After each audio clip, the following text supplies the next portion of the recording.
Hello दोस्तों, मेरा नाम है चेतन और आप सभी का स्वागत है हमारे चैनल चेतन नैरेट्स पर। और आज हम दी एबंडंट प्रिंस के एपिसोड नंबर 97 को एक्सप्लेन करेंगे। तो चलो जल्दी से एक्सप्लेनेशन को शुरू करते हैं।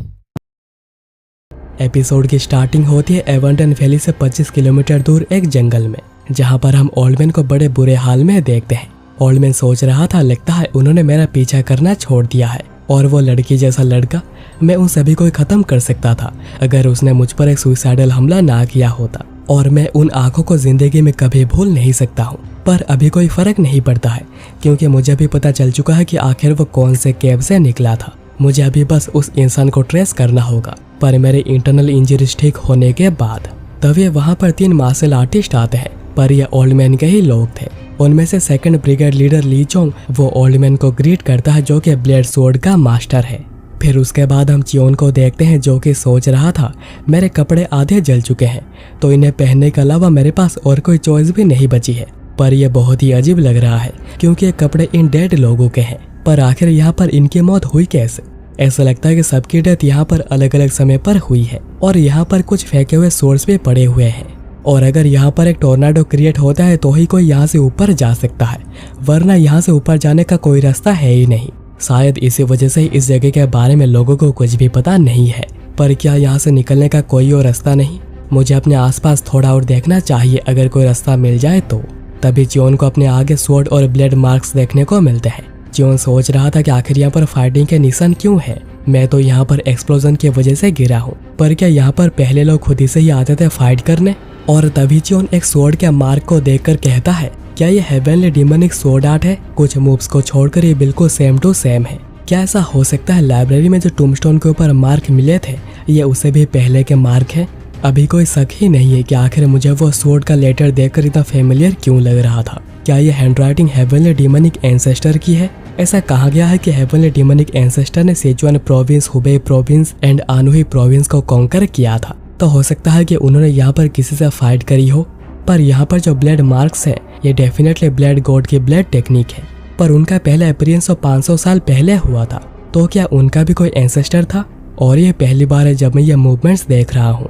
ये तो 6 ब्लेड मूवमेंट से भी ज्यादा खतरनाक है जो कि मैंने सीखी है। ये almost heavenly demonic sword art के आखिरी मूवमेंट के बराबर की है। यह सोचना कि डेथ से बचने के बाद मैं इतना लकी निकलूंगा। नैनो प्लीज इन सबको स्कैन कर लो। तभी चियोन को और कुछ मार्क भी दिखते हैं, पर ये पहले वालों से पूरा ही अलग था।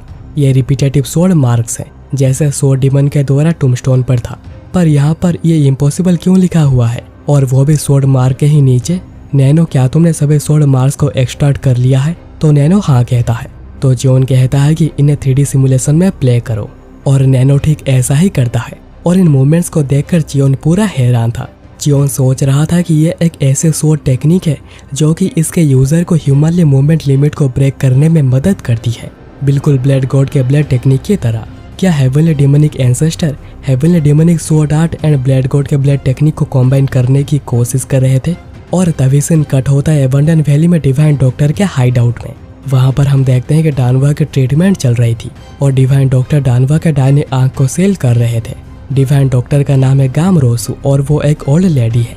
डानवा सोच रहा था कि ऐसा लगता है मैं अपने दाहिने आंख को और कभी यूज नहीं कर सकता हूँ, पर मुझे खुश होना चाहिए कि मैं जिंदा बच पाया हूँ। नॉर्मली वो अपना आपा खोकर हमला कर देती है, पर इस बार ब्रिगेड लीडर मुन बहुत ही शांत रहकर मेरे हमलों को असिस्ट करती रही और ओल्डमैन का वीक स्पॉट पर हमला किया। और उसी की वजह से ही हम ओल्डमैन को तब तक रोक कर रख सके जब तक वहाँ पर वो आदमी नहीं आ गया। पर अभी भी ये बिल्कुल सरप्राइजिंग है। पर अगले 20 सालों में हमें एक ऐसे फीमेल मास्टर मिल सकती है जो कि एल्डर योन के समान हो। हम फिर देखते हैं कि मून और सांगवा एक दूसरे को पकड़कर रो रही थी। वहीं पर बाइक भी ह्योबोंग के पास ही बैठकर सोच रहा था कि नहीं, ऐसा नहीं हो सकता है। ग्रैंडमा गेम ये सब देखकर डानवा से पूछती है कि तुम लोगों ने कहा कि तुम लोग एक दूसरे को जानते हो, पर मुझे लगता है कि अपने दुख दिखाने का और भी रास्ते होते हैं। पर तुम लोगों को इतना रोता हुआ देखकर मुझे लगता है कि तुम्हारे लीडर सच में काफी अच्छे इंसान थे। डानवा फिर कहता है, ग्रैंडमा गेम, अगर हमारे ट्रीटमेंट के बदले आपको एक्सचेंज में कुछ भी चाहिए तो आप बता सकते हैं। पर ग्रैंडमा गेम तभी डानवा के दाहिनी आंख को प्रेस कर देती है, जिससे कि डानवा को बड़ा दर्द होता है। पर फिर वो देखता है कि ग्रैंडमा गेम गार्ड्स को ही देख रही थी।